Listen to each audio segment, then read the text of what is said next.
अवतरी रंगरूप हे विठ्ठल विठ्ठल माऊली. चरण संतांची या त्यांच्या कृपादाने कथेचा विस्तार बाबाजी सद्गुरु दास तुका जयांचे केली स्मरण होय सकळ विद्येचे अधिकरण ते वंदू श्री चरण श्री गुरूंचे ते नमस्कारून आता ओम नमो ज्ञानेश्वरा ज्ञानेश्वरा ओम नमो ज्ञानेश्वरा.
ओम नमो ज्ञानेश्वरा करुणा करा दयाळा तुमचा अनुग्रह लादलो पावन झालो चराचरी मस्तक हे पायावरी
मस्तक हे पायावरी या वारकरी संतांच्या विठ्ठला विठ्ठला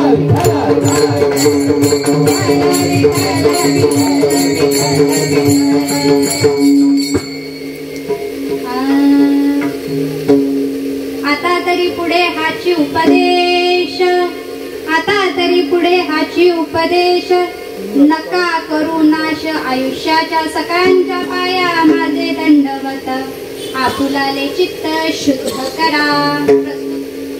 प्राप्त प्रसंगी प्राप्त स्थळी संकीर्तन सेवेकरता प्राप्त असणारा अभंग महान भगवत भक्त देहूचे सुप्रसिद्ध असे असणारे साधू जगद्गुरु जगतवंदनीय तुकाराम महाराज यांचा 4 चरणाचा उपदेशपर प्रकरणातला अभंग सेवेकरता निवडलेला. विठ्ठला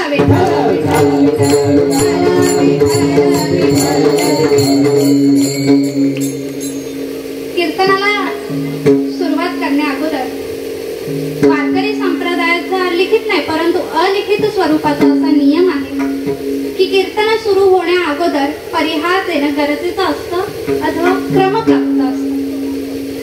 पुढे सारा थोडं भरपूर जागा आहे, इथे पण जागा आहे. मी दिसत जरी विचित्र असली तरी मी कुणाला काहीही करणार नाही. तरी तुम्ही न घाबरता इथे येऊन बसलात तरी काय हरकत नाही. विठ्ठला विठ्ठला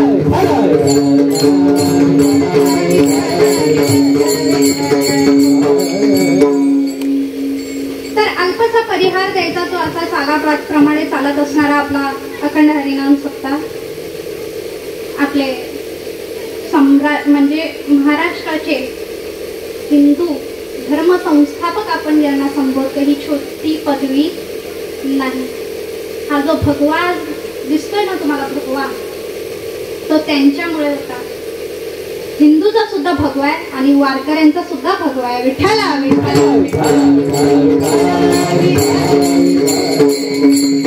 तरी सालाबादप्रमाणे चालू असणारा आपला अखंड हरिनाम उत्सव. आजची ही 3ऱ्या क्रमांकाची सेवा आणि नेमकं त्रिवेणी संगम असलेली ही सेवा.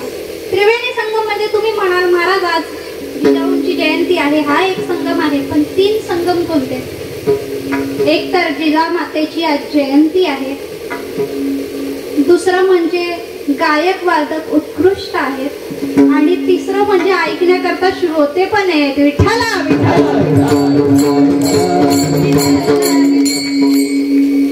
सहसा हा त्रिवेणी संगम कुठे पाहायला मिळत नाही. परंतु आपण मला एक सांगावं लागेल, या वर्षी थोडासा मंडप छोटा पडला. दिवसेंदिवस गर्दी वाढत चाललेली आहे. आज असलेली ही जिजामातेची जयंती. जयंती कुणाची साजरी करतात? तुमची आमचींची. कुणाची साजरी करतात?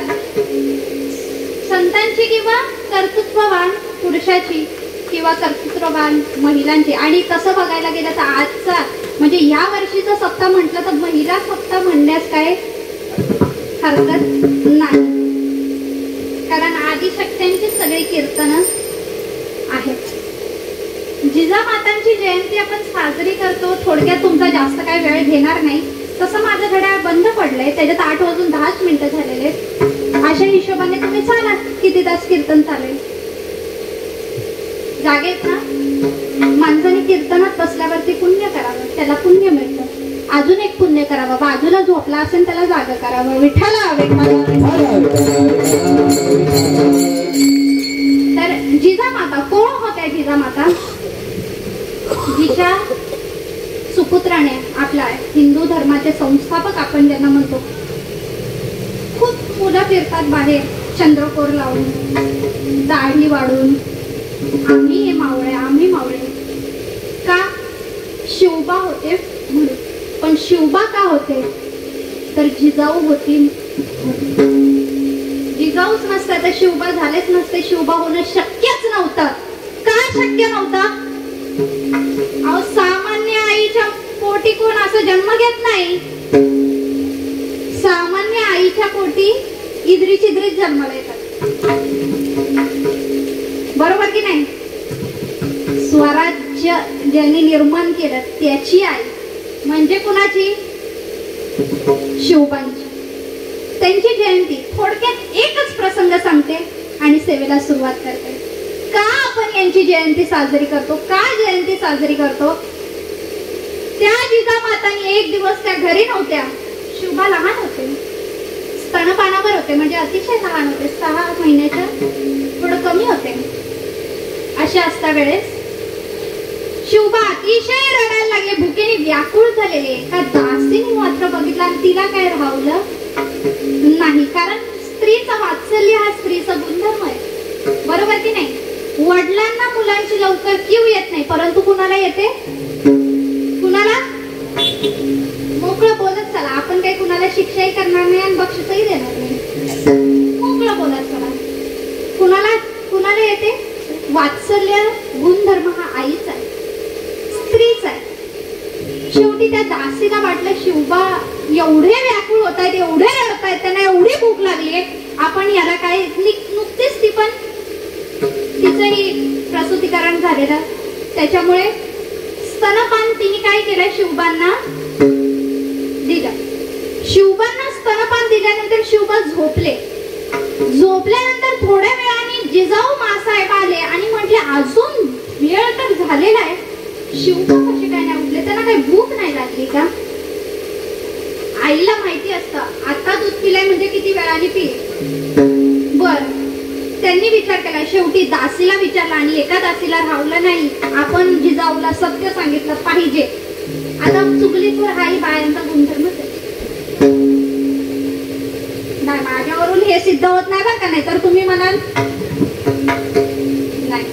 एका दासीने सांगितलं की जिजाऊ मासाहेब अहो शिवबा उठलेले रडत होते, भुकेने व्याकुळ होत होते, हिला पावलं नाही आणि हिने त्यांना काय दिलं, स्तनपान दिलं. जिजाऊ मासाहेबांनी तसंच उलट उचलला आणि जे नरड्यात बोट घुसपली आणि सगळं दूध बाहेर काढायला लावलं. का सांगा, का सांगा बरं, का कुणाचं दूध होतं ते, दासीचं. जिजाऊ मासाहेबांनी सर्वांसमोर सांगितलं, मला माझा सुपुत्र स्वराज्य सांभाळणारा बनवलं जाय, दास नाही बनवायचा आहे. विठ्ठला कारण काय एखादी तुमच्यातली एखादी आई नाही ना, आपण जिजामाता नाही, काही कर्तृत्ववान पुरुष, काही कर्तृत्ववान स्त्रिया अशा असणाऱ्या जिजामाता, त्यांची जयंती निमित्त आपला असणारा हा सप्ताह आणि हळदी कुंकू आपला असतो, बरोबर की नाही. आमचे बाबा म्हणजे घाडगे बाबा वैकुंठवासी, खर तर अश्रू दाटून येतात बाबांच्या, फक्त नसण्याने. त्यांची कीर्ती ऐकून जर एवढं मनाला तृप्ती वाटत असेल तर ते होते तेव्हा तर गोष्ट वेगळीच होती. अशा कृपा आशीर्वाद आपले सद्गुरू घाडगे बाबा, त्याच्याच नंतर आपल्या आप्पांच्या मार्गदर्शनाखाली, मंडळातल्या सर्व जणांच्या मार्गदर्शनाखाली, भागवत बाबांच्या मार्गदर्शनाखाली, सगळ्यांच्या मार्गदर्शनाखाली हा कुशल सप्ताह संपन्न होत असतो. उत्कृष्ट गायक वादक मंडळी याही सप्ताहाला उपस्थित असतात आणि आनंदाची गोष्ट म्हणजे प्रत्येक वर्षी लोकसंख्या ही थोडी थोडी वाढतच गेली पाहिजे. झाड वाढलेलं कधी चांगलं असतं, खुंटलेलं वाईट असतं. विठ्ठला तर मंडळाच्या सर्व कार्यकर्त्यांना हीच विनंती असेल की या वृक्षाला पाणी तुम्ही देत राहा. नक्कीच याला खूप सुंदर अशी फळं येतील. फळं आहेतच आपल्याकडे, पण अजून उत्कृष्ट फळं येतील. त्याच्यामुळे तिसऱ्या दिवसाची कीर्तनरूपी सेवा आपण मला पात्र समजलं म्हणून त्यांच्या चरणामध्ये वंदन करते. तुम्हा सर्व श्रोत्यांच्या चरणी वंदन करते, टाळकरांच्या मृदुंगमणींच्या, आणि माझ्या सेवेला सुरुवात करते. विठ्ठला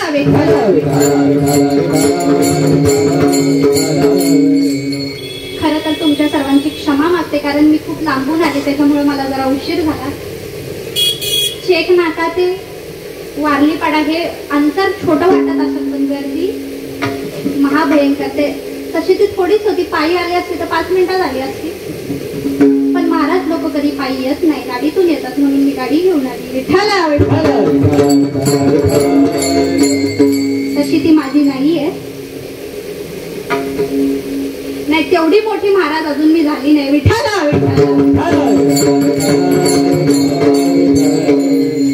त्याच्यामुळे थोडीशी क्षमा झाली. विनोदाचा प्रसंग बाजूला राहू द्या, परंतु वेळेला फार महत्व आहे. आपण मुंबईमध्ये राहतो, इथे 10 वाजल्याच्या पुढे स्पीकरचा एकही व्हॉल्यूम ऑफ असेल तर लोक येऊन कंप्लेंट करतात, आणि आपल्याला असे उत्सव चालवायचे आहेत म्हणून वेळेची मर्यादा पाळली पाहिजे.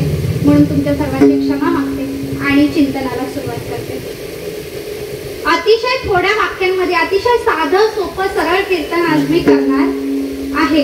तुम्ही विचार करू नका लय मोठा गंध लावला म्हणजे लय काहीतरी विज्ञान सांगणारे का काय सांगणारे, विचार सागर सांगणारे, नारद भक्ती सूत्र वृत्ती प्रभाकर काय, अजिबात नाही. बरोबर त्याला माहितीये बघा, नाही तशी कीर्तन झाल्यावर सगळेच म्हणतात मायला झालं तुम्ही असं. आजच्या अभंगामध्ये जगद्गुरु तुकोबाराय आपल्याला सांगतात की आता तरी पुढे हाच उपदेश नका करू नाश आयुष्याचा. आता तरी पुढे जगद्गुरु तुकोबाराय म्हणतात की आता तरी पुढे तुम्हाला मी हाच उपदेश करतो की तुमच्या आयुष्याचा काय करू नका, नाश करू नका. का नाश करू नका, का तुम्ही काय उपदेश नक्की काय करताय जगद्गुरु तुकोबाराय, तुमचं प्रयोजन तरी काय आहे हे उपदेश करण्यामागे.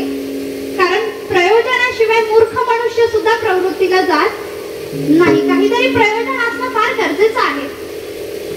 जगद्गुरु तुकोबाराय म्हणतात आता तरी पुढे हाच उपदेश, पण सगळ्यात मोठा प्रश्न उत्पन्न इथे होता, आता म्हणजे कधी. आता उपदेश करतायत तुम्ही, पण ह्याच्या मागे, ह्याच्या मागचं काय. म्हणजे ह्याच्या पुढे तरी नक्की काय? तर ह्याचा सरळ सरळ अर्थ असो, जगद्गुरु तुकोबारायांनी मागेही उपदेश केलाय, आताही उपदेश करायचा आणि याच उपदेशावर आपल्याला चालायचंय. विठ्ठला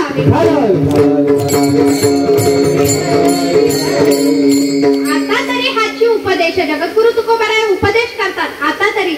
आणि सर्वात मुख्य म्हणजे जगद्गुरु तुकोबारायांनी उपदेश करताना इथे कुणाला साधकाला ग्राह्य धरलेला नाहीये, कुणा एका व्यक्तीसाठी हा उपदेश नाही केलाय, तर सगळ्यांसाठी हा उपदेश केलाय की आता तरी पुढे हाची उपदेश.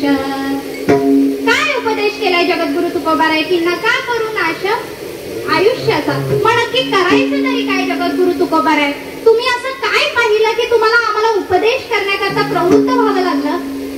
तुम्ही नक्की असं काय पाहिलं आमच्यामध्ये? आम्ही काय वाईट करत होतो? बुक्का तर लावतोय, कामाला तर जातोय, कामावरून घरी पण येतोय, जेवतोय, झोपतोय, का उपदेश करताय? नक्की आमच्या कृतीमध्ये तुम्हाला कोणत्या वाईट गोष्टी दिसतायत की ज्याच्यासाठी तुम्ही या उपदेशाकरता प्रवृत्त होत आहात? तर याचं उत्तर काय सांगतात? याचं उत्तर की आपण सगळे योग्य जे करायला पाहिजे ते न करता तिसऱ्याच गोष्टी करतोय. विठ्ठला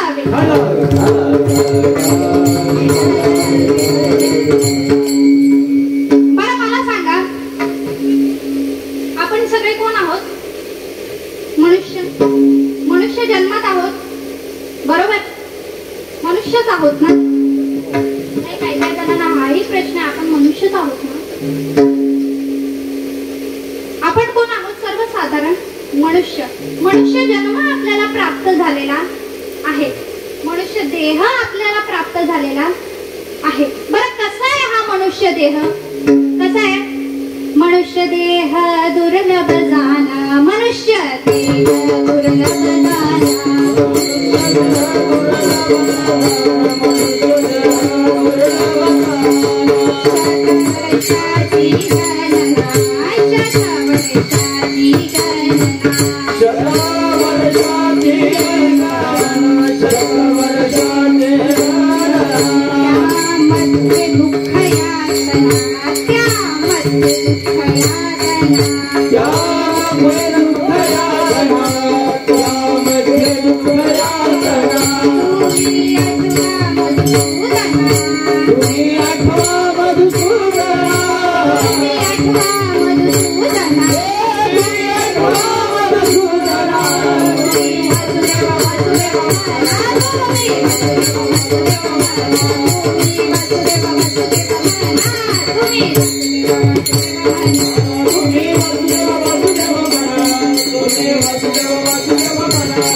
अपेक्षा असते. आपल्याला 100 वर्ष दिलेले आहेत, 100 वर्ष दिलेले आहेत.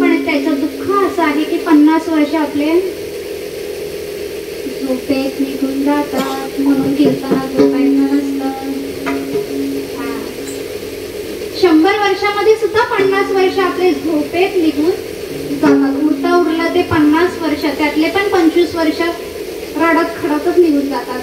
बालपणामध्ये, तरुणपणामध्ये, नोकरी लागस्तवर, छोकरी भेटस्तवर रडत खडतच जातात. 25 वर्ष असं जातात. उरले ते 25 वर्ष. पण ते 25 वर्ष आल्यानंतर कळलं की आपण काय केलं नाही बाबा, आपण काहीही केलं नाही. आपल्याला ज्या गोष्टी जेव्हा करायच्या असतात आपण त्या गोष्टी तेव्हा अजिबात करत नाही. उदाहरणार्थ परमार्थ हा तरुणपणात केला पाहिजे. दात पडल्यावर किती चातुर्मास केलं तरी काय पदरात पडणार आहे. विठ्ठला हा संत त्याला प्रमाण आहे. जवळ सकळ सिद्ध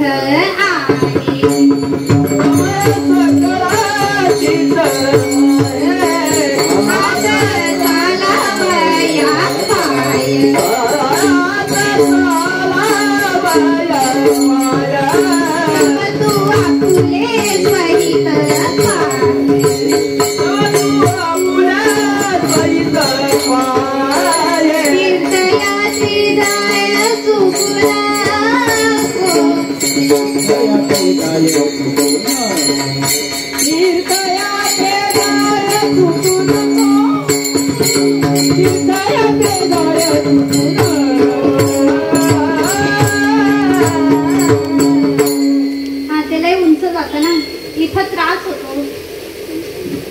हा मग आता यांच्यासाठी आम्ही पण काही एकला कीर्तन करायला लागलो. विठ्ठला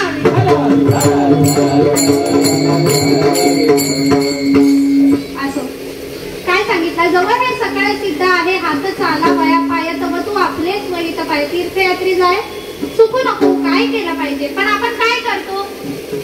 जन्माला येतो, बाल्य अवस्था जाते, तरुण अवस्था येते, आपण संसारच करत राहतो. खरं तर काय माहितीये का, नका करू नाशा आयुष्याचा हे आहेच आहे. हा उपदेश कशासाठी आहे आणि तो उपदेश का मिळवायचा आहे, तो उपदेश का पालन करायचा आहे. कारण आपण एवढे वर्ष 60 वर्षापर्यंत आपलं काय चालू असतो, काय चालू असतं. 30 वर्षापर्यंत जेव्हा आपल्याला जॉब लागतो, जेव्हापासून समजा लखनी बाय लखनी तुम्हाला बाबांसारखा लागतो बीएमसी मध्ये जॉब, नाही तर आहेच 12,000 पगारावर. बरं त्याच्यात मग एखादा लोन वरती 1 RK घेतात आहे की नाही. हे ठरलेले 1 RK घेतात. मग दोघं कमवतात. अर्धा पगार ह्याचा अर्धा पगार तिचा असं करून इन्स्टॉलमेंट फेडतात. इन्स्टॉलमेंट फेडल्या 10-20 वर्ष तो इन्स्टॉलमेंटच चालतो. नंतर यांची मुलं मोठी होतात, मग सगळं होतं. मग 60 वर्षाचा झाल्यानंतर त्याचा मित्र भेटतो तिकडे. अरे पिंट्याच्या पप्या असं म्हणते. पप्पा नाही म्हणत, अरे पिंट्याच्या पप्या. म्हणजे अरे पिंट्याच्या पप्पा काय केलं आयुष्यामध्ये. तो बोलतो 60 वर्षाचं झालं बाबा, इथला दातही पडून गेला पण इन्स्टॉलमेंट काय अजून खपना. विठ्ठला 60 वर्षापर्यंत आपलं हे पदरी काय पडलंय. एवढा 60 वर्षापर्यंत आपण संसार करून पदरात काय आहे, काय आहे आपल्या पदरात. सुख आहे का, किंवा जे मिळवायचं ते आपण मिळवतोय का. नाही, आपण आपली दिशा भूल झालेलो आहोत. आपण एक लक्षात ठेवा, एक वाक्य आहे मोठ्यांच्या कीर्तनात ऐकलेलं आहे, तुम्हाला सांगते. प्रपंच हा क्रियाशील आहे, तो करा अथवा नका करू, तो होतच राहतो. आणि परमार्थ याच्यामध्ये आपल्याला काय करावं लागतं, प्रयत्न साध्य आहे. विठ्ठला सहज प्राप्त आहे ना, प्रपंच आपल्याला सहज प्राप्त आहे, सहज आहे. तुम्ही एका जागेवर बसले तरी 60 वर्षाचे व्हाल, बरोबर की नाही. जागेवर बसून राहिले तरी आता खूप सुंदर स्मेल येतोय, काहीतरी चांगला पक्वान्न बनवायचं चालू आहे आतमध्ये. आता जेवलं म्हणून काय सकाळी भूक नाही लागणार का, सांगा बरं. आता जेवलं म्हणून काय सकाळी भूक नाही लागणार, लागणारच ना. सकाळी जेवल्यानंतर दुपारी लागणारच, दुपारी लागल्यानंतर संध्याकाळी लागणारच. हा कसं आहे, सहज आहे. तुम्ही आज 12 वर्षाचे तर उद्या 13 वर्षाचे होणारच आहात. आज 13 वर्षाचे तर परवा 14 वर्षाचे होणारच आहात. असा एक दिवसाचं वर्ष नसतं. म्हणजे हा कसा आहे सहज प्राप्त आहे, परंतु परमार्थ याच्यामध्ये हा प्रयत्न साधे, याच्यामध्ये प्रयत्न करावे लागतात, जे की आपण करत नाही. जे की आपण काय आपण प्रयत्न फक्त संसारातच करतो, जो की अप्राप्त आहे. विठाला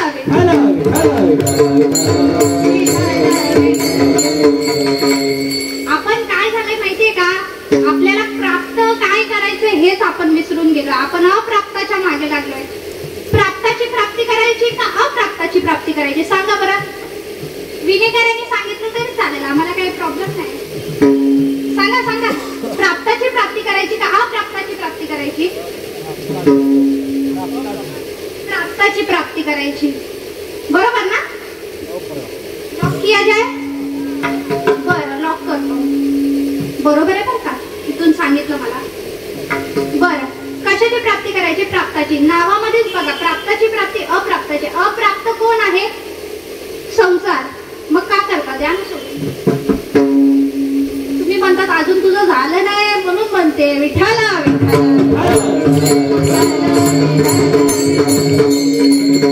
संसार हा अप्राप्त आहे, पण त्याच्यासाठी आपण प्रयत्नशील आहोत आणि परमार्थ हा प्रयत्न साधे, तरी त्याच्यासाठी आपण प्रयत्न काय करतो, करतच नाही. हे जगद्गुरु तुकोबारायांना दिसतंय आणि म्हणून जगद्गुरु तुकोबारायाला आपल्याला उपदेश करावा लागतो अभंगाच्या प्रथम चरणात. आता तरी पुढे आहो आधी उपदेश. आता तरी पुढे आहो आधी उपदेश. आता तरी पुढे आहो आधी उपदेश.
आता तरी पुढे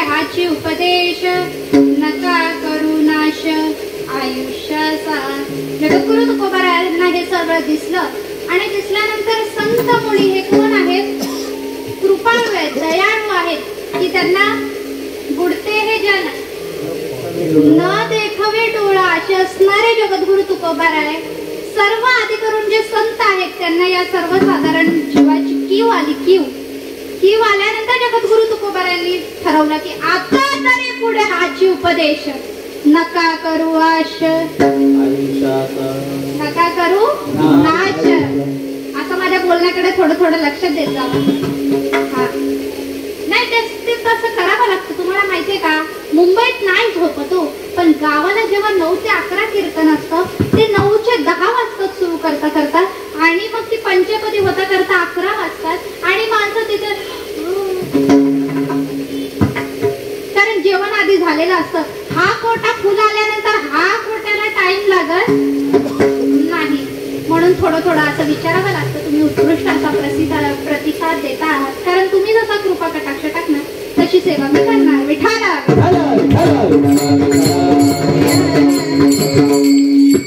आपल्याला ह्या मनुष्य देह मिळालेला आहे, हे आयुष्य मिळालेलं आहे, हे कशासाठी मिळालेलं आहे तर भगवंताची प्राप्ती करून घेण्याकरता मिळालेला आहे, ना की संसार करण्याकरता.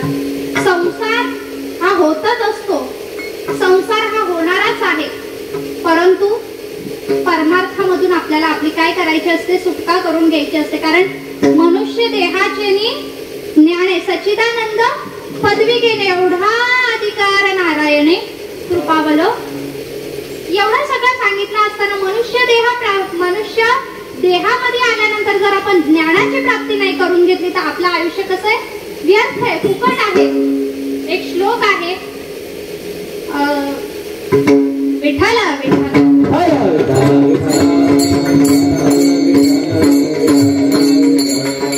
एक श्लोक आहे, परंतु तो आता आठवत नाही. आम्ही काही गुत घेतलंय का न चुकण्याचं नाही, मला लक्षात आलं तरी मी नाही सांगणार तो, पण तो येतच नाही लक्षात असो. पण त्याचा अर्थ असा होता, त्याचा अर्थ मी स्पर्श करून चालते, जास्त वेळ तुमचा घेत नाही. तो श्लोक असा होता की मनुष्य देह हे उत्कृष्ट साधन आहे. कशासाठी? परमात्मा प्राप्तीसाठी. परमार्थ प्राप्तीचं ते द्वार आहे. नंतर सांगितलेले द्वार आहे म्हणजे कसं आहे नक्की, परमार्थाचं द्वार आहे म्हणजे भगवंतांनी एवढं सगळं आपल्याला दिलेलं आहे, तर आपल्याला त्याचा उपभोग घ्यावा लागेल. एखादा दरवाजा असेल तर त्याच्या आत जाण्याकरता आपल्याला तो दरवाजा दिसणं गरजेचं आहे ना. मग त्याच्यासाठी नेत्र दिले, हात दिले, पाय दिले, सगळे दिले की नाही दरवाजाच्या आत जाण्याकरता. असं उत्कृष्ट असं साधन दिलं म्हणजे परमार्थ आपल्याला फक्त स्पर्श करण्यासाठी नाही दिलेला आहे, तर साध्य करण्यासाठी दिलेला आहे. विठ्ठला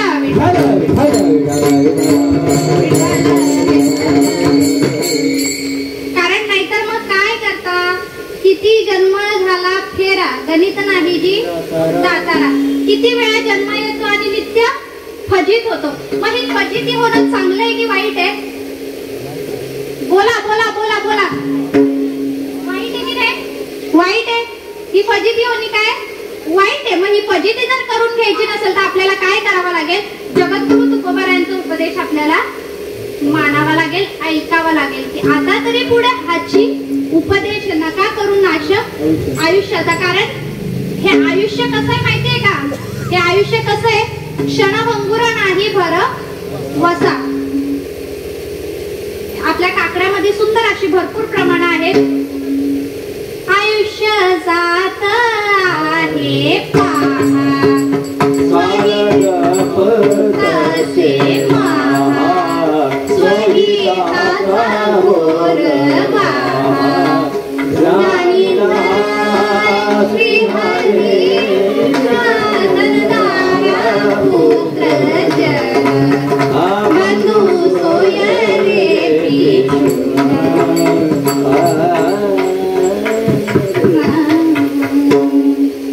कसं आहे आयुष्य? आयुष्य जात आहे पहा, काळ जपत असे महा. तो काळ तर आपली वाटत घडी घडी काळ अजून किती आहे अवकाश, अजून किती आहे अवकाश,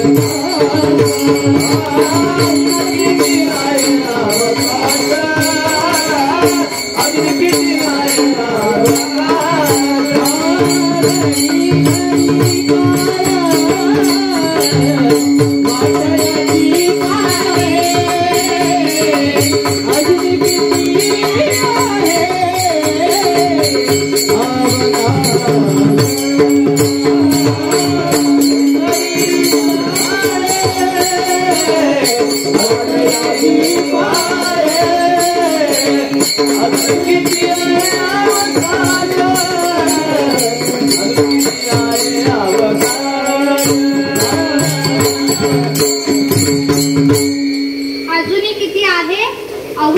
किती अवकाश उरलाय?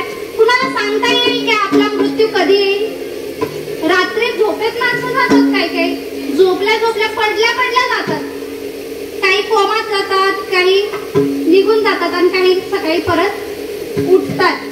ज्यांच्यावर देवाची कृपा असते ते उठतात. विठ्ठला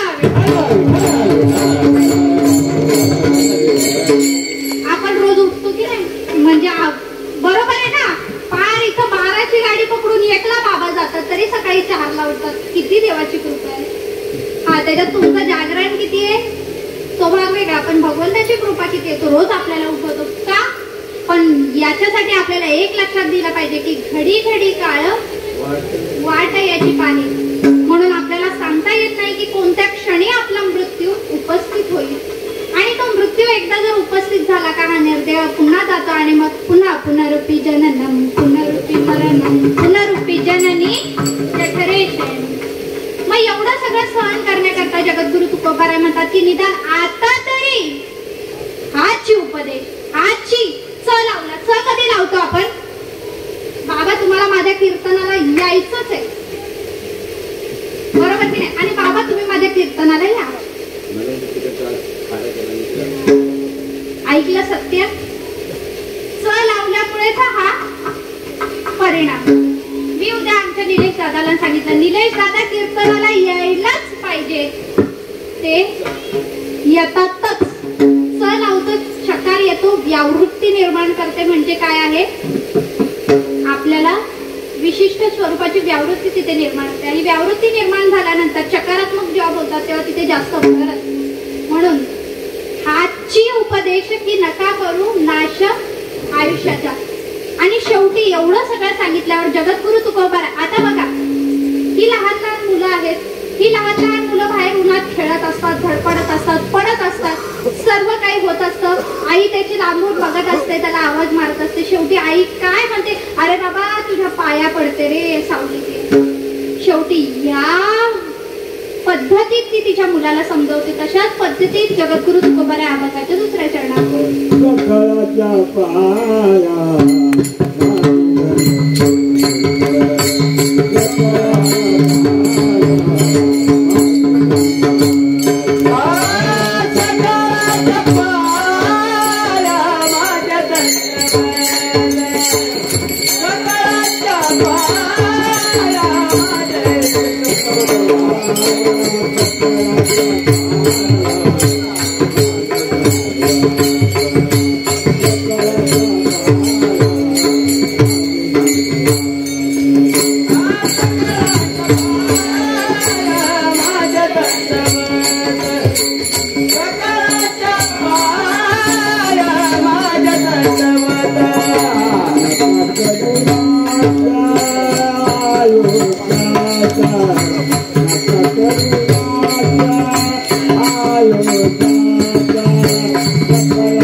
इथे पुन्हा जगद्गुरु तुकोबाराय आपल्याला पुन्हा उपदेश करतात की सकाळच्या पाया माझे दंडवत. का दंडवत करतात जगद्गुरु तुकोबाराय? जगद्गुरु तुकोबारायांनी आपल्याला दंडवत करावं हे आपले आहे का कुवत आहे का? जगद्गुरु तुकोबारायांनी आपल्या पाया पडावं म्हणजे आपला तिथंच अकाउंटच रिकामा असतं. पण तरी सुद्धा या पातळीला येऊन जर जगद्गुरु तुकोबाराय आपल्याला उपदेश करत असतील तर तो उपदेश किती महत्त्वाचा आहे हे आपल्याला लक्षात येणं फार गरजेचं आहे की सकाळच्या पाया माझे दंडवत आपुलाले चित्त शुद्ध करा. याचा उत्तरार्ध पहा. पूर्वार्ध सकाळच्या पाया माझे दंडवत इथे ते सांगतायत, पण याचा उत्तरार्ध बघा. उत्तरार्धात काय सांगतात की आपुलाले चित्त शुद्ध करा. आहे का आपलं? आहे का? कीर्तनात खोटं बोलायचं नसतं. नाही म्हणतात कीर्तनात खोटं बोललं का मुकी बायको भेटते असं काय ते मी ऐकलं. मग ते पहिलं खोटं म्हणतील विठाला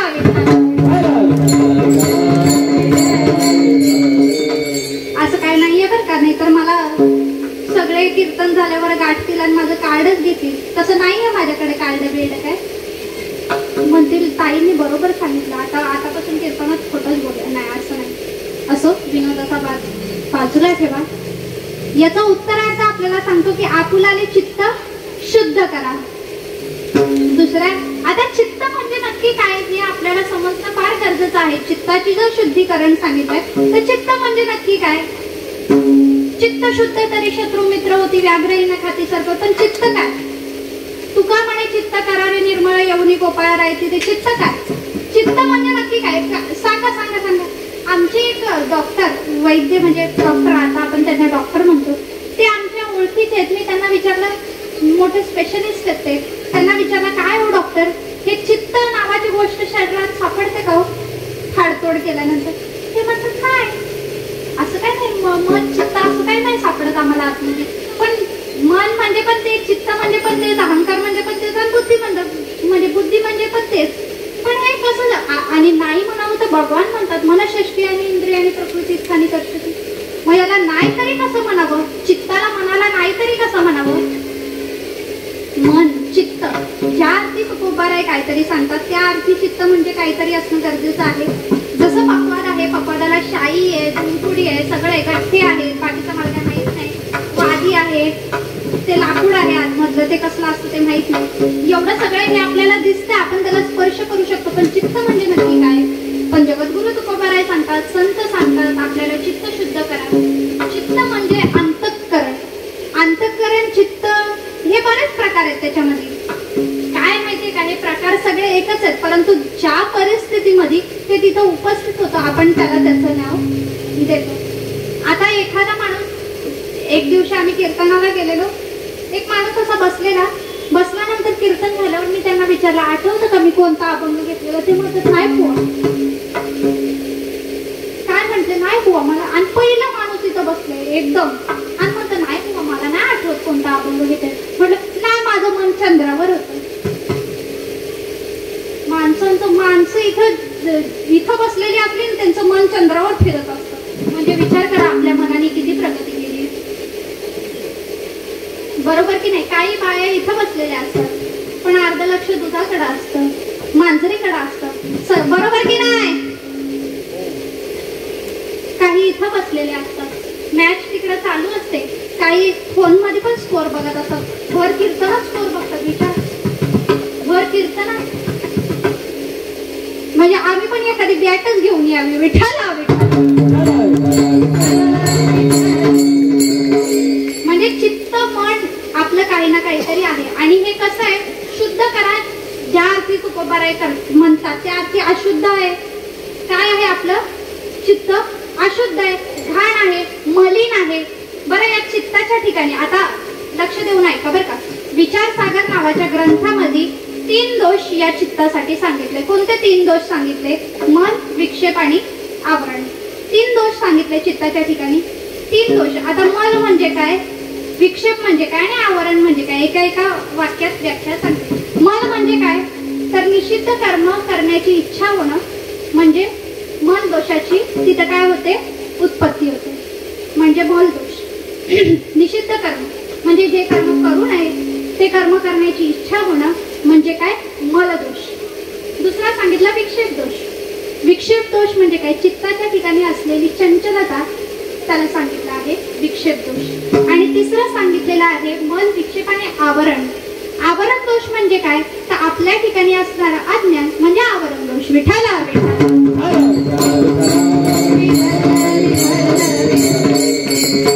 आता तुम्ही सांगाल, तुम्ही एवढी 2-3 जड वाक्य सांगितली, पण हे जाणार कशाने?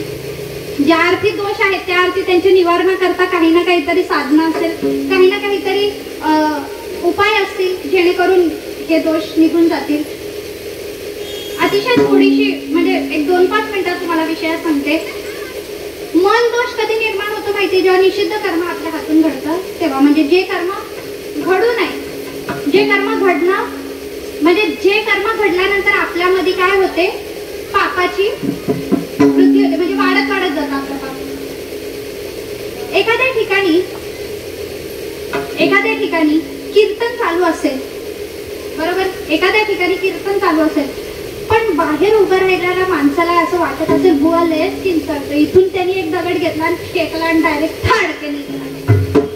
एवढा जोरात नाही लागला. त्याच्यामुळे काय झालं, कीर्तनकाराला साक्षात परब्रह्म स्वरूप असतात असं म्हणतात कीर्तनकार. पूर्वीचे कीर्तनकार बरं का, आत्ताचे नाही. आताचे सगळे युट्यूब वाले असतात. विठ्ठला विठ्ठला.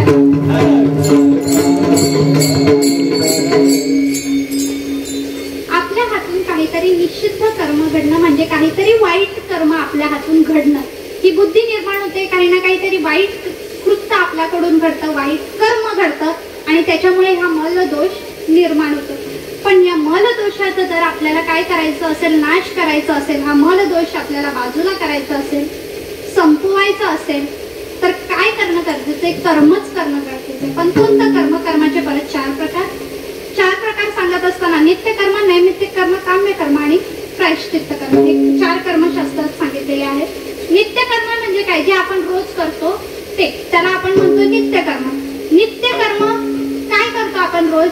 सकाळी उठतो, सकाळी उठोनी चहाची बजावे, पहाकरीसी वंदावे जीवे गावे, नित्य उठोनी खावयाची चिंता. हे आपलं नित्य आहे बरं का. नित्य आपण उठतो, नित्य उठून काय करतो? पहिला, मला माहीतच होतं तुम्ही पहिला उठून चहा घेता, बघितलं, पण शास्त्रात असं सांगितलेलं आहे पहिला उठून चहा नसतो घ्यायचा. नित्य कर्मामध्ये सांगत असताना सांगितलंय, रोज आपल्याला स्नानविधी सांगितलेला आहे, तो नित्य आहे. आपण गंध तिळक करतो, देवपूजा करतो, हे काय आहेत आपले नित्य कर्म आहेत, जे आपण काय करतो? रोज करतो, नित्य करतो, बरोबर. त्याला म्हणतात नित्य कर्म. नैमित्तिक कर्म काहीतरी निमित्त आहे. जसं आपला हा सगळा नैमित्तिक कार्यक्रम आहे, जिजामाताची जयंती ही नैमित्तिक आहे. 15 दिवसांनी एक एकादशी येते येते का? 15 दिवसांनी दिवस जातच असतो, 15 दिवसांनी परत तो 15वा दिवस येतोच ना. 15 दिवसाची एकादशी वारकरी धरतो, सकाळी धरतो, रात्री. जागे आहेत बर का, सुज्ञ श्रोते आहात, आनंद या गोष्टीला. 15 दिवसांनी एक एकादशी येते, आपण उपास धरतो, दुसऱ्या दिवशी सोडतो. नैमित्य आहे, बरोबर की नाही? निमित्ताने आलेला आहे. बरं, सोमवार करतो बर, सोमवार हे पण काय आहे? सोमवार निमित्ताने आपण व्रत वैकल्य करतो, नैमित्तिक आहे. कुंभमेळ्याला जातो का? मी गेली तर चेंबुरून परत येते की नाही माहित नाही, म्हणून गेली नाही. एवढं त्या जाऊन आलेत, पुढच्या वर्षी जाणार आहे मी त्यांच्यासोबत. बर, कुंभमेळा हे काय? नैमित्तिक गोष्ट आहे. या नैमित्तिक कर्म याला म्हणतात. हे सुद्धा आपलं करणं गरजेचं आहे. नित्य कर्म, नैमित्तिक कर्म, काम्य कर्म. काम्य म्हणजे काय? जे सतत आपण आता रोज सकाळी उठतो, आंघोळ करतो, स्नान करतो आणि नित्य आपण कुठे जातो? आपल्या ऑफिसला, जॉबला, नोकरीला. इथे नोकरीला, गावाला असेल तर आपण शेतामध्ये जातो, काम करतो, उदरनिर्वाह करता आपल्याला या सगळ्या गोष्टी करणं गरजेचं आहे. ते काम्य कर्म करणे काय आहे? गरजेचं आहे. आणि शेवटी सांगितलं ते प्रायश्चित्त कर्म. आपल्या हातून घडलेल्या दोषाच्या निवारणासाठी आपण जे करतो त्याला म्हणतात प्रायश्चित्त कर्म. विठ्ठला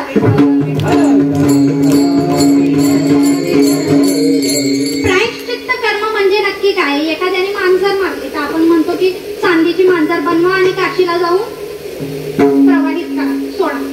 आता ती कितपत खरंय ते मलाही अजून काही कळलेलं नाही. त्याच्यासाठी आधी मला तिला मारावं लागेल, काय शिक्षा देतात ते बघावं लागेल आणि तिथून परत यावं लागेल सांगायला.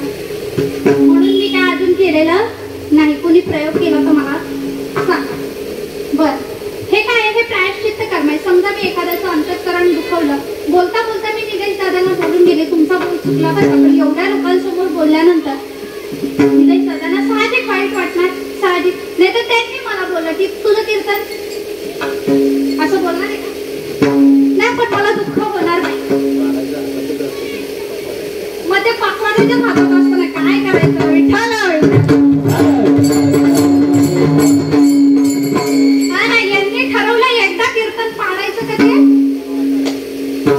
आणि त्यांनी धरलं ना, नाही बुवा भले या वाकडा तिकडा खातोय पण ते सुरात चालणार बिचारे आपले. तिन्ना तीन एकाच बोलावरती. हा, मग समजा त्यांच्या अंतःकरणाला काहीतरी मी दुःख पोचवलं किंवा काहीतरी चूक माझ्या हातून घडली, मी आतापासून 5 दिवस मौन व्रत पाळणार आहे, कारण मला प्रायश्चित्त करायचंय. कोणत्याही वाईट गोष्ट झाली तर माणसाने त्या गोष्टीचं प्रायश्चित्त कर्म नेहमी करावं, म्हणजे मला मलदोष निर्माण होतो. निषिद्ध कर्म करण्याची बुद्धी येते, निषिद्ध कर्म करतात तेव्हा मलदोष निर्माण होतो. पण या मलदोषाला घालण्याकरता आपल्याला सतत नित्य कर्म, नैमित्तिक कर्म, काम्य कर्म, प्रायश्चित्त कर्म जर आपण केलं तर हा मल नावाचा दोष जात असतो. विठाला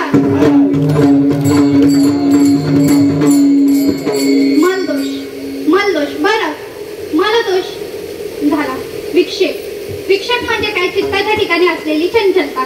आपलं चित्त किती चंचल आहे, किती चंचल आहे, किती चंचल आहे सांगू का? माकड किती चंचल आहे, खूप चंचल आहे. आपण एखादं लहान मुलगा जर असं चालत असं ना तर ते नीट चालत नाही, ते नीट चालत नाही. ते ह्या दिशेला पळ, त्या दिशेला पळ. मग आपण त्याला म्हणतो अरे माकडा तुला काय नीट चालता येत नाही का? अशी माझी आई काय बोलायची मला लहान असताना, आठवतं मला. नाही नाही असं समजू नका मी माकड आहे. विठ्ठला असो, माकड हे किती चंचल आहे, अतिशय चंचल आहे. एका झाडावर कधी थांबतं का?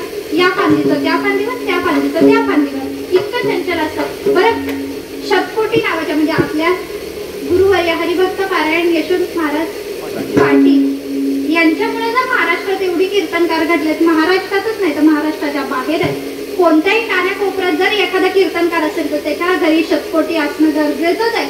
कारण ज्या वेळेस युट्यूबचा जमाना नव्हता तेव्हा त्यांनी ती शतकोटी निर्माण केलेली आणि तेव्हापासून त्याचा अभ्यास करत करत करत कीर्तनकार घडले. असे असणारे बाबांची शतकोटी माझ्याकडे आहे आणि त्याच्यामध्ये मन नावाचा एक विषय आहे. त्या मन नावाच्या खाली एक श्लोक दिलाय त्यांनी. मर्कटस्य सुरापाणम तत्र वृष्टिक दर्शनम तन्मध्ये भूत संचारो यद्वात तद्वात भविष्यति. त्यांनी सांगताना सांगितलंय कसं आहे ते माकड, मन किती चंचल आहे माहितीये. एक तर ते माकड आहे, माकड असल्या असल्या त्यांनी पिली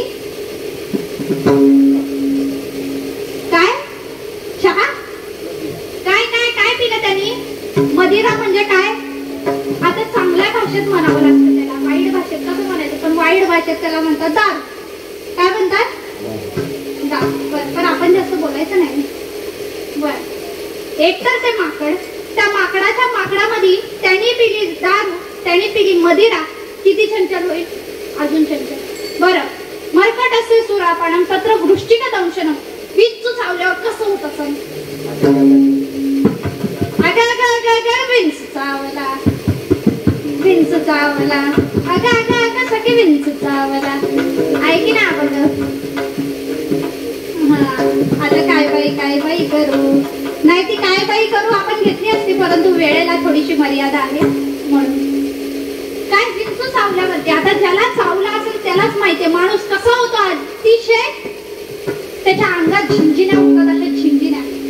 एक तर ते माकड, त्यातल्या त्यात त्यांनी पिली दारू, त्यातल्या त्याला चावलं काय? विंचू. मर्कटस्य सुरापाणम तत्र वृष्टिक दंशनम तन्मध्ये भूत संचारो यद्वात तद्वात भविष्यति. त्यातल्या त्यात त्याच्या मानगुटीवर बसलं, त्याच्या मानगुटीवर बसलं भूत. आता भूत बसलेलं माणूस शांत बसत का? बसत का? इथं कुणाला लागलंय का? नाही नाही लागलेलं तर दिसत नाही, तर ते इथं आलं नसतं भूत. विठाला नाही, ज्यांना इथं येऊ वाटत नाही ना ती भूतच आहे. नाही पण भूत जगद्गुरु तुकोबारायांना त्यांना पण म्हटलंय पंढरीचे भूत मोठे, ते भूत वेगळे आहे, हे भूत वेगळे आहे. हे भूत म्हणजे नक्की कोणतं भूत? वाईट भूत. आपण यामध्ये असं तर मी कधी भूत बघितलं नाही, पण कधीतरी बघायचंय मला. कधी बघितलं नाही, परंतु पिक्चर मध्ये तेवढं बघितलंय, सिनेमा मध्ये. ते पिक्चर आहे एनाबेल करून, हा बघा प्रगती, हा त्या पिक्चर मध्ये दाखवलंय भूत किती चंचल असतो. घडीत तिथं तर घडीत तिथं, घडीत तिथं तर घडीत तिथं. म्हणजे विचार करा, आधीच ते माकड, त्यातल्या त्यात त्यांनी पिली दारू, त्यातल्या त्यात त्याला चावलं विंचू आणि त्यातल्या त्यात त्याच्या मानगुटीवर बसलं भूत. एवढं जर ते चंचल तर आपलं मन त्यापेक्षाही चंचल सांगितलंय. विठाला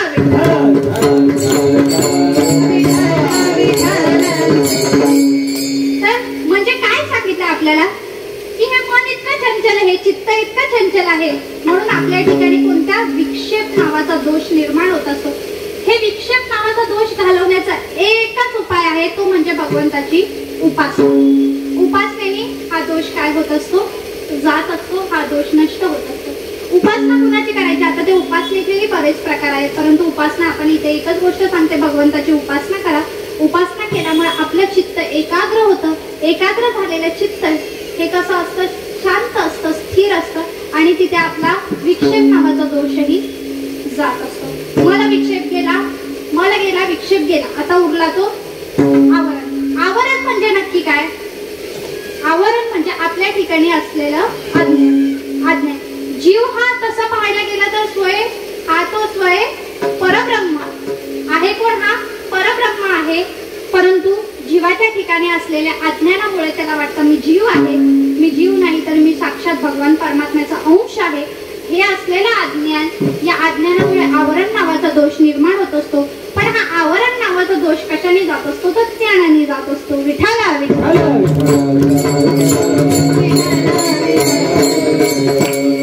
मल विक्षेप आवरण. आपल्या चित्ताला जर शुद्ध करायचं असेल तर हे 3 दोष आपल्याला आपल्या चित्तातून काढावे लागतात. आणि या चित्तातून जर आपल्याला खरंच सुटायचं असेल तर ह्याच्यात सगळ्यात सोपं साधन सांगितलेलं आहे भगवान परमात्म्याचं. काय करा? नामचिंतन करा. नामचिंतन केल्यामुळे आपलं चित्त कसं होत असतं, शुद्ध होत असतं. एक तर नामचिंतन नित्य केल्यामुळे हरिपाठात ते आपल्याला सांगतात, काय सांगतात आपल्याला, सत्य मिथ्य. हरिपाठ सत्य मिथ्य, पण मिथ्य काय आलं, सत्य आणि त्याच्यानंतर मिथ्य. हरिपाठ ज्यासी हे एक कारण तिथे सांगितलेलंच आहे. त्याच्यानंतर अजून एक प्रमाण आपल्याला हरिपाठामध्ये सांगितलेलं आहे की नित्यनेमन आम्ही ते प्राणी दुर्लभतो. पण ते नित्यनेम काय केलं पाहिजे, त्यांनी हरिपाठ केला पाहिजे. त्या नित्य नियमामुळे काय होत असतं, तर आपल्या ठिकाणी असलेले दोष हे जात असतात. आणि भगवान परमात्म्याचं नामचिंतन हे एकमेव सुलभ का साधन आपल्याला सांगितलेलं आहे. म्हणून जगद्गुरु तुकोबाराय सांगतात की आपलं चित्त काय करा, आधी तुम्ही शुद्ध करा. आणि ते कशाने करू शकता, भगवंताच्या नामाने करू शकता. म्हणजे चित्त शुद्धच केलं पाहिजे. खरं तर चित्त शुद्ध करणं फार अवघड आहे, फार म्हणजे फार. कारण कितीही केलं तरी कोणत्या ना कोणत्या, आपण संसारिक जीव आहोत. आपली बुद्धी ही एका मर्यादेमध्ये राहिलेली आहे. व्यापकत्वात, संतांची बुद्धी ही व्यापकत्वाची असते, परंतु जीवाची बुद्धी ही कशी असते, संकुचित असते. त्याच्यामुळे काही ना काहीतरी घडत असतं. परंतु जर सतत सतत सतत भगवंताचं चिंतन केलं तर आपलं चित्तही कसं होतं, शुद्ध होतं. विठ्ठला म्हणून जगद्गुरु तुकोबाराय सांगतात की सकाळच्या पायी माझे दंडवत, आपुल्याले चित्त शुद्ध करा. त्यातल्या त्यात विषय असा होतो की आपण ठरलो परमार्थिक जीव असूनही आपण आहोत संसारातले मनुष्य. संसारातले मनुष्य असल्यामुळे आपल्याला खरं तर आपलं हित नक्की कशात आहे ते आपल्याला माहित नसतं. त्याचा उपदेश महाराज अभंगाच्या 3य चरणात. हित ते करावे देवाचे चिंतन, हित ते करावे देवाचे चिंतन, हित ते करावे देवाचे चिंतन, हित ते करावे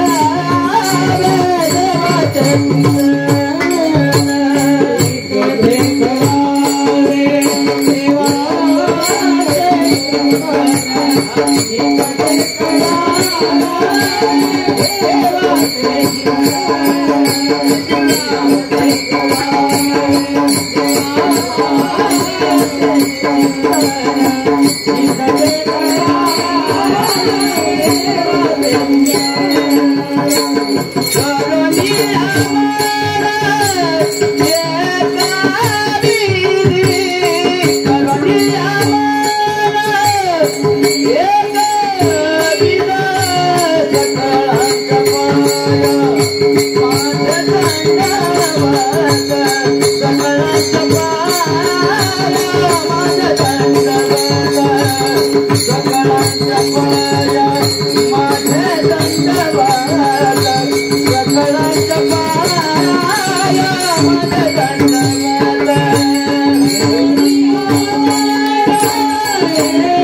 माझे दंडवत हे सांगून झाल्यानंतर आपल्याला तिसऱ्या चरणात सांगतात. काय सांगतात? हित ते करावे देवाचे चिंतन आणि करुणीय मन एकविध. हित ते करावे. आता आपल्याला आपलं हित कळत नाही का? कळत नाही आपल्याला आपलं हित? काही कळत असतं तर काढतो गुडका खाल्ली नसते, बरोबर की नाही? कळत असतं तर केलं असतं का? केलं असतं? कळत असतं तर केलं असतं का? नाही. पण कीर्तनाच्या बाहेर गेलो पहिला कोपरा शोधतात. बाया या कोपऱ्यात, माणसं त्या कोपऱ्यात. उदार तर इतके असतात ना, उदारता तर इथे यांची बघायची. कायम हात आपला असा असतो, फक्त हे घेताना तेवढा हात असा होता. अपवाद आहे हा, लय पुण्याचं काम आहे बरं का, बरोबर की नाही? आपल्याला जर आपलं हित कळालं असतं तर जगद्गुरु तुकोबारायांनी उपदेश करायचं काही गरज नव्हता. पण गरज उपस्थित झाली, कारण जीवाकडून होणाऱ्या या ज्या चुका आहेत, हे जे अज्ञान आहेत. आता मला सांगा ना, आपल्या चित्ताच्या ठिकाणी, आपल्या मनाच्या ठिकाणी किती अज्ञान आहे की नाही? जर आपण सुज्ञानी असतो, आपल्याला जर आपलं हित कळालं असतं तर आपण व्यसन केलं असतं का? नसतं केलं. परंतु आत्ताचा जीव हा काय झालाय? व्यसनाच्या अधीन केलेला आहे. कशामुळे? अज्ञानामुळे. म्हणून जगद्गुरु तुकोबारायांना उपदेश करावा लागतोय की हित ते करावे देवाचे चिंतन. देवाचं चिंतन. आपलं हित कसं आहे? कारण संसारिक जीवाला वाटतं हित म्हणजे वेगळं. हित म्हणजे आपलं हित. आपलं हित म्हणजे सगळं आपलं. आपलं हित काय असतं? चांगलं शिक्षण आपलं हित आहे आपल्याला असं वाटतं. पण ते आहे, कारण आपला आता कॉम्पिटिशनचं म्हणजे युग चालू आहे, त्याच्यामुळे शिक्षण असणं गरजेचं आहे. त्याच्यानंतर वाटतं चांगली नोकरी असावी, हे असावं ते असावं, असं आपल्याला वाटतं हेच आपलं हित आहे, हेच हित आहे. पण जगद्गुरु तुकोबारायांनी सांगितलं हे हित नाशिवंत आहे. हित ते करावे देवाचे चिंतन. पण इथंही जीवाचा स्वभाव आहे, तो चिंतन कधीच करत नाही, फक्त करतो चिंता. विठाला कारण विषय काय माहितीये का? चिंता चिता समख्यातम बिंदू पात्रे विशेषतः सजीवम दहते चिंता निर्जीवम दहते चिता. आपण चिंतन करत नाही, आपण चिंता करतो. आणि चिंता ही कशी सांगितलेली आहे माहितीये? एकच चिता आणि चिंता, याच्यामध्ये फक्त एका बिंदूचा परिणाम. पण महान कार्य आहे बघा किती, स्वराज्य निर्माण करण्यासारखं. चिंता चिता समख्यातम, समय बिंदू पात्रे विशेषतः सजीवम दहते चिंता, म्हणजे जीवनात जे जगतायत, ज्यांचा देह श्वास घेतोय त्यांना जाळते ती चिंता, आणि निर्जीवाला जाळते ती चिता. आपण काय करतो? चिंतन करत नाही, चिता करतो. बरं, काही लोक चिंता पण करत नाही, चिंतन करतात. पण चिंतन कसं करतात माहितीये का? कसलं चिंतन करतात? कसलं चिंतन करतात? जीवाचं. काही लोक चिंतन करतात जडाचं. पण संत आपल्याला सांगतात जीवाचंही चिंतन करू नका, जडाचंही चिंतन करू नका. चिंतन एकाच करा. इथं ते करावे देवाचे चिंतन. विठाला जीवाच्या चिंतनाने कशाची प्राप्ती होते? जडाच्या चिंतनाने कशाची प्राप्ती होते? हा फार मोठा विषय आहे. परंतु इथे आपल्याला खरं हेच सांगितलेलं आहे की ईश्वराचं चिंतन करा. विचार सागरामध्ये त्याचेही मुद्दे आलेले आहेत. आपल्याला चिंतन देवाचं करायचं. इथं ते करावे देवाचे चिंतन आणि करुणीय मन. मागं आलं चित्त, आता आलं मन, म्हणजे तिथे त्याचं कार्य होतं चित्ताचं. इथं ते उपस्थित झालंय मनाच्या रूपाने. मन एकविध केलं पाहिजे. आपलं मन एकविध कधीच नसतं. आपलं मन एकविध नसतं. आपलं मन असं असतं, बरोबर की नाही? का? आपले वाराला देव बदलतात. सोमवार आला की यांच्या हृदयामध्ये जागृत होते. शिव भोळा चक्रवर्ती, शिव भोळा चक्रवर्ती, त्याचे पाय. लगेच शिव भोळा चक्रवर्ती आठवतो. मंगळवार आला की देव गजानन कृपेचा सागर. इथे कृपा आठवते आपल्याला. देव गजानन पांडुरंग तुम्हा भक्ताची करुणा. लगेच सुरू होता आपण तिच्या गुरुवाराला की रे दिनचर 6 हात तया माझे दंडवत. काय सांगतो?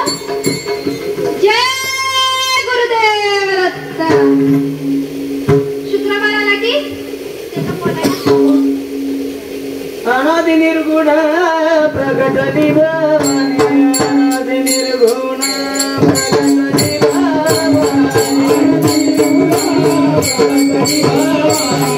अनादि निर्गुण प्रगट निभावने. अनादि निर्गुण प्रगटली भवानी मोहमयीशासुर मर्दाना लाडूनी त्रिविध तापाची करावयानु. सगळं होतं नको आता तो विषयीचं नको. वेळेची मर्यादा आहे, वेगळ्या गोष्टींची पण मर्यादा आहे बाबा. हा म्हणून शुक्रवार आला की शनिवार आला की प्रपंचापासून आपण संन्याशी होतो. शरण शरण हनुमंता तुम्हाला रामदूता. रविवार आला की अमवाग्य सोमवाग्य प्रेम नगरावारी. सावध होऊन भजनी लागते वारी. हो हो मल्हारीची वारी माझ्या मल्हारीची वारी. मल्हारीची वारी माझ्या मल्हारीची वारी. मल्हारीची वारी माझ्या मल्हारीची वारी. मल्हारीची वारी माझ्या मल्हारीची वारी. मल्हारीची वारी माझ्या मल्हारीची वारी. मल्हारीची वारी माझ्या मल्हारीची वारी. मल्हारीची वारी. मल्हारीची वारी इथंच व्हायची. तिथून फुलवा फुलवी चालू झाली.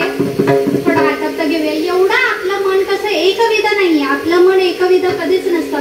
पण जगद्गुरु तुकोबारायांची भक्ती कशी होती? एक गाव आम्ही विठोबाचे नाम. एकच सांगितलं. एक गाव आम्ही विठोबाचे नाम. त्या प्रकारे इथला आपण काय सांगितलं आपल्याला? एकविध. आपलं मन एकविध करा. आपलं हित कशाचे हित ते करावे. देवाचे चिंतन करून या मन एकविध. तर आता सगळ्यांनी थोडं थोडं पुण्य करायची वेळ आलेली आहे. आपल्या आजूबाजूवाल्यांना थोडं जागा करा. इकडे तिकडे बघा कुणी झोपला टाकऱ्यांनी बसल्यांनी. हा जागवा थोडस त्यांना.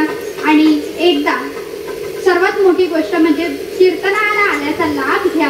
निदान जेव्हा तुमचं म्हणजे आपलं भजन होईल तेव्हा निदान मुखाने टाळी वाजवा आणि हाताने नाम बोला. चुकलं का काय? ते आज लय चुकायला लागले असं वाटतं. असं क्षमा असावी. मुखाने हरिनाम घ्या आणि हाताने टाळी मात्र वाजवा. विठोबार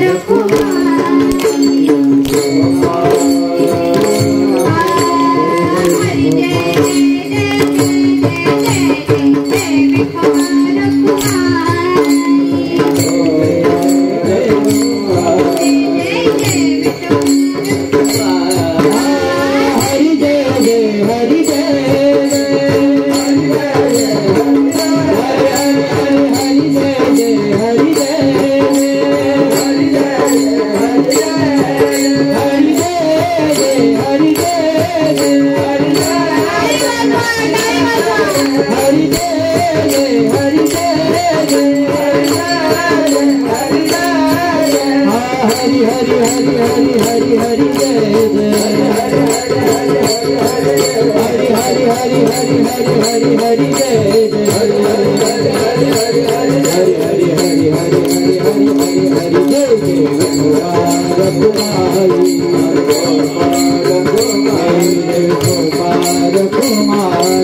माझे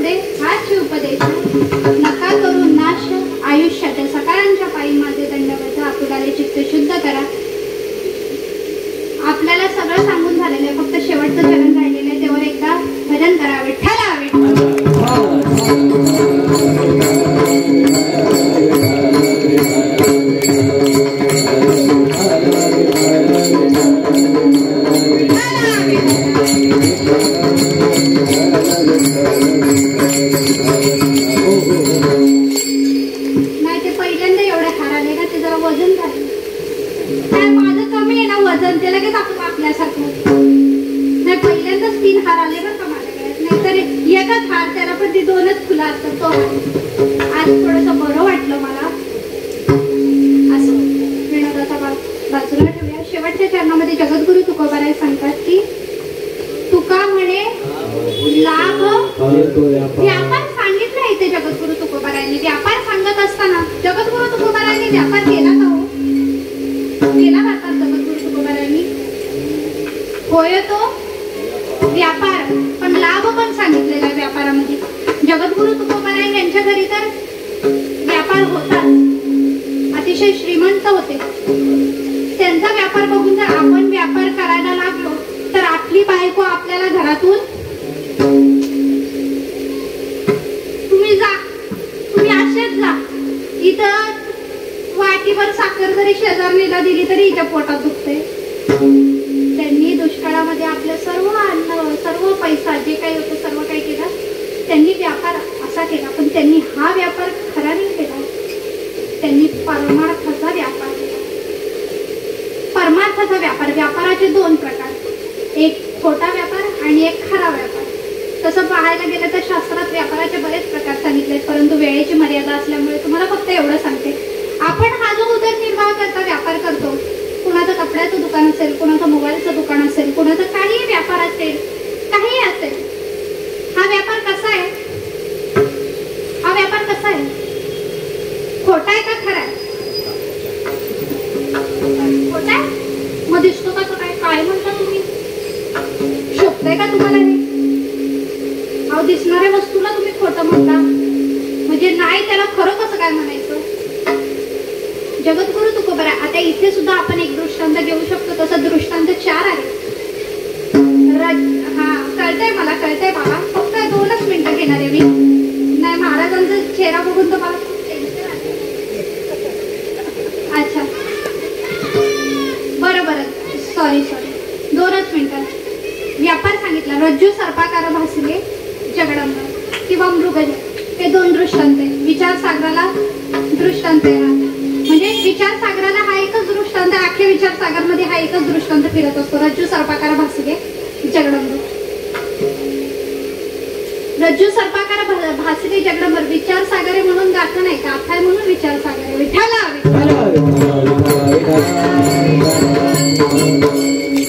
वेदांत कधी आहे? संतांच्या अभंगावरती आहे, बरोबर की नाही? काही ना वाटतं विचारसागराचा अभ्यास केला म्हणजे आम्ही विद्वत्त झालो नाही. जगद्गुरु तुकोबारायांचा गाथा आहे, ते एका प्रमाणावर विचारसागर. त्यांना गाथा कळाली म्हणून विचारसागर निर्माण झाला. विठ्ठला. रज्जू सर्पाकार भासले जगदंब. हे जगदंबर भासलं, आपल्याला भासलं. आता तसं बघायला गेलं तर आपल्याला तो लांबून, आता तो दृष्टांत तुम्हाला सगळीकडे माहिती आहे. सगळं दृष्टांत काय आपण न सगळेला. बरं काय सांगितलं आपल्याला? ते भासलं तिथं. आपल्याला हा संसार दिसतोय, परंतु ज्या वेळेस ज्ञानरूपी प्रकाशाचा प्रकाश त्याच्यावरती जेव्हा पडेल आणि त्यांना सत्यता कळेल की हे दिसत जरी असलं तरी हे खोटं आहे आणि अदृश्य स्वरूपात असणारा जो व्यापार आहे म्हणजे परमार्थाचा व्यापार आहे, तो फक्त खरा व्यापार आहे. विठ्ठला.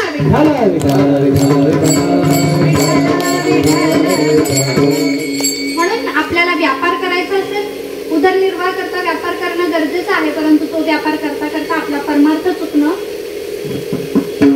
सोडू नका. परमार्थ सोडू नका संसाराच्या बाबतीमुळे. आता संसार हा होतच असतो. त्या दिवशी यशवंत महाराज पाटलांचं एक रतनबाई कंपाऊंडला कीर्तन होतं. खूप सुंदर त्यांनी वाक्य म्हटलं, तनाने करायचा संसार आणि मनाने करायचा परमार्थ. म्हणजे तनाने करायचा बाह्य व्यवहार आणि मनाने करायचा आंतरव्यवहार. विठ्ठला. असो, तरी आता शेवटची चाल होईलच. मला माहित नाही किती वाजले, कारण माझ्या घड्याळात अजून 8 वाजून 10 मिनिटच झालेले आहेत. तरी तुमचे काही घेतलेले 5-10 मिनिटं एक्स्ट्रा असतील, काही कर्ज असेल तर ते फेडण्यासाठी मी पुढच्या वर्षी पुन्हा येईल. ले वेदांत सांगितलं म्हणजे वेदांत हा विषयच नाही की म्हणजे खूप जास्त वेदांत सांगितला नाही. तर तुम्ही म्हणाल आजच रात्री मीटिंग घ्याल आणि आप्पांना सांगाल सगळ्यांना बोलवा, फक्त या एकट्याला नका बोलू, अशी तुम्ही मीटिंग घ्या. त्याच्यामुळे काय खूप असं वेदांत नाही, एकदम सरळ सोप्या भाषेत सांगण्याचा प्रयत्न केला.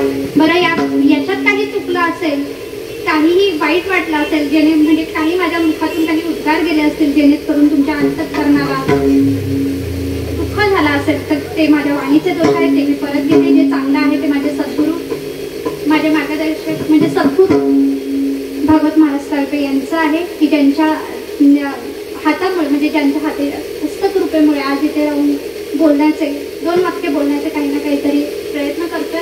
त्यांचं आहे. आमचे मार्गदर्शक मधुकर महाराज शेट्टे यांचं आहे. खरं तर आम्हाला विचारसागर माहीतच नव्हता, तर तो दाखवून दिला आम्हाला शेट्टे बाबांनी. आणि ते थोडी आता स्वतःचा रिक्षाचा धंदा असून सुद्धा बंद ठेवून आम्हाला घडवण्याचा प्रयत्न करतायत. कारण तरुण पिढी ही घडली पाहिजे म्हणून जे विचार आहेत ते त्यांचे आहेत, मधुकर महाराज शेट्टे यांचे आहेत मार्गदर्शक. त्याच्यानंतर आपल्या मंडळाचा आहे, आपल्याच गुरुबंधूंचा सप्ताह आहे, तुम्ही सर्व श्रोते वर्गांचा आहे, गायक वृंदांचा. काही चूक झाली असेल, स्वरात बाबा वर खाली झाला असेल तर सांभाळून घ्या, सांभाळूनच घेणार, त्यात काय हरकत नाही. उत्कृष्ट अशी गायनाची साथ केली आमचे ज्ञानेश्वर माऊली असतील किंवा आमचे धुमाळ बाबा असतील, उत्कृष्ट भोजने बाबा असतील, सगळे उत्कृष्ट टाककरी असतील. 2 भरदार चोपदार इथे उभे ठेवलेत, कीर्तनकार पळून गेला तर घाल, माझे उत्कृष्ट असे चोपदार होते.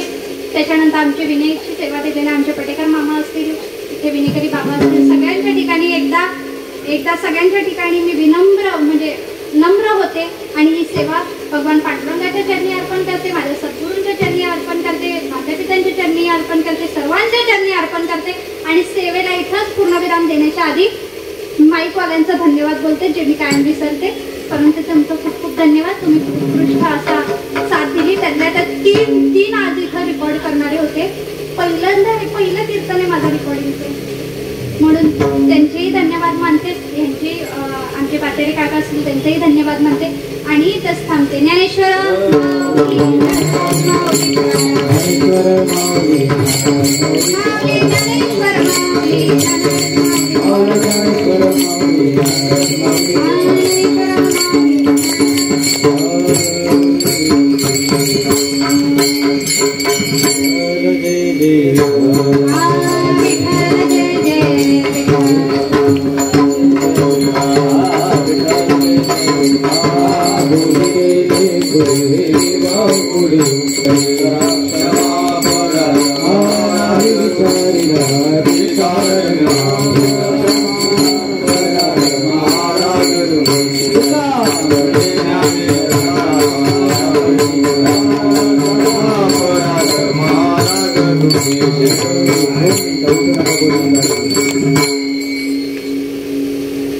कालावधप्रमाणे चालत असलेला अखंड हरिनाम सप्ताह या सप्ताहातील